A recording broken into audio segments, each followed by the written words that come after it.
Assalamualaikum warahmatullahi wabarakatuh. Perkenalkan, nama saya Amelia Putri dengan NIM J1A12218 dari kelas K3B. Video ini saya buat untuk memenuhi tugas dari mata kuliah Toksikologi Industri dan Hygiene Industri dengan dosen pengampu Ibu Arum Dian Pratiwi SKM MSc. Baik, untuk mengefisienkan waktu, saya akan menjelaskan pada poin yang pertama itu lihat dari gambar bagan alur dinamika racun tersebut menjelaskan proses kompleks yang terlibat dalam penyerapan, distribusi, dan ekskresi zat berpotensi beracun dalam tubuh manusia. Ada beberapa penjelasan yang lebih mendetail mengenai setiap tahap. Yang pertama itu ingesti. Proses dimulai ketika seseorang mengonsumsi zat beracun baik melalui makanan, minuman, atau produk lain. Ingesti ini bisa terjadi secara tidak sengaja, misalnya mengonsumsi makanan yang terkontaminasi, atau sengaja, misalnya penyalahgunaan zat. Yang kedua itu gastrointestinal tract.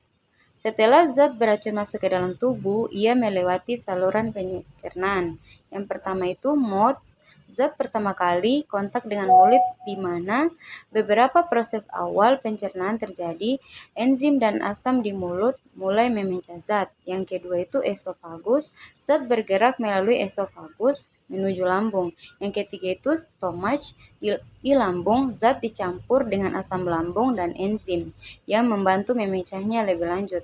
Yang keempat itu intestinal absorption. Di usus halus, zat beracun diserap dengan aliran darah. Sel-sel di dinding usus memiliki permukaan yang luas atau villi untuk memaksimalkan penyerapan. Yang selanjutnya itu enterohepatic circulation. Setelah diserap, zat beracun dapat memasuki sirkulasi hepatik. Ini adalah proses di mana zat yang diserap kembali ke hati melalui vena porta. Hati berfungsi sebagai filter, memproses zat-zat berbahaya dan memproduksi empedu yang dapat membantu dalam ekskresi zat tersebut di dalam usus. Yang keempat itu inhalation. Zat beracun juga dapat masuk ke tubuh melalui inhalasi. Ini sering terjadi dengan bahan kimia berbahaya atau gas. Yang pertama itu nose or mouth. Zat dapat terhirup melalui hidung atau mulut, kemudian menuju paru-paru. Yang kedua itu lungs, di paru-paru, zat beracun dapat langsung memasuki aliran darah melalui kapiler darah yang sangat kecil. Yang kelima itu distribusi ke berbagai bagian tubuh. Setelah zat beracun berada dalam aliran darah, ia akan didistribusikan ke berbagai bagian tubuh. Yang pertama itu fat. Banyak zat beracun terutama yang bersifat lipofilik atau larut dalam lemak cenderung terakumulasi dalam jaringan lemak. Ini dapat menyebabkan efek jangka panjang karena zat tersebut dapat dilepaskan kembali ke dalam sirkulasi darah. Yang kedua itu fluid. Zat dapat menyebar ke cairan tubuh termasuk plasma darah dan cairan interstitialis. Yang ketiga itu organ. Zat beracun dapat menuju organ-organ vital seperti hati, ginjal, jantung, dan otak, di mana mereka dapat menyebabkan kerusakan. Yang selanjutnya itu hair, nails, skin, dan bone. Beberapa zat dapat terakumulasi dalam struktur tubuh seperti rambut, kuku, kulit, dan tulang. Ini dapat menjadi indikator paparan zat beracun dalam jangka panjang. Yang keenam itu ekskresi.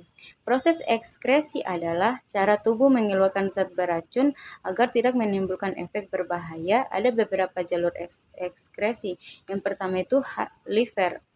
Hati memproses zat beracun dan dapat mengubahnya menjadi bentuk yang lebih mudah diekskresikan. Yang kedua itu kidneys.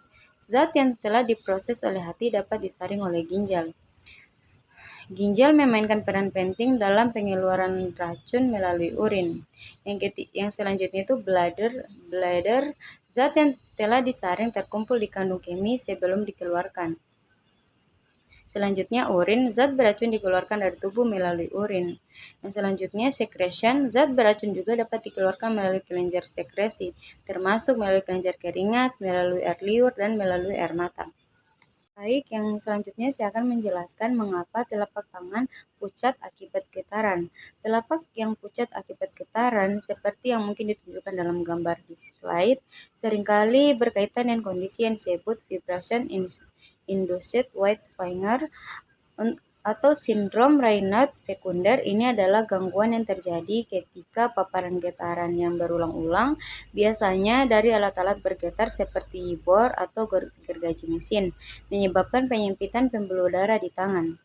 Ada beberapa penjelasan terkait pucatnya telapak tangan akibat getaran. Yang pertama itu penyempitan pembuluh darah atau vasokonstriksi. Getaran yang intens dan terus-menerus dapat memicu penyempitan pembuluh darah di jari atau tangan. Hal ini membatasi aliran darah ke jaringan tangan sehingga membuat kulit terlihat pucat.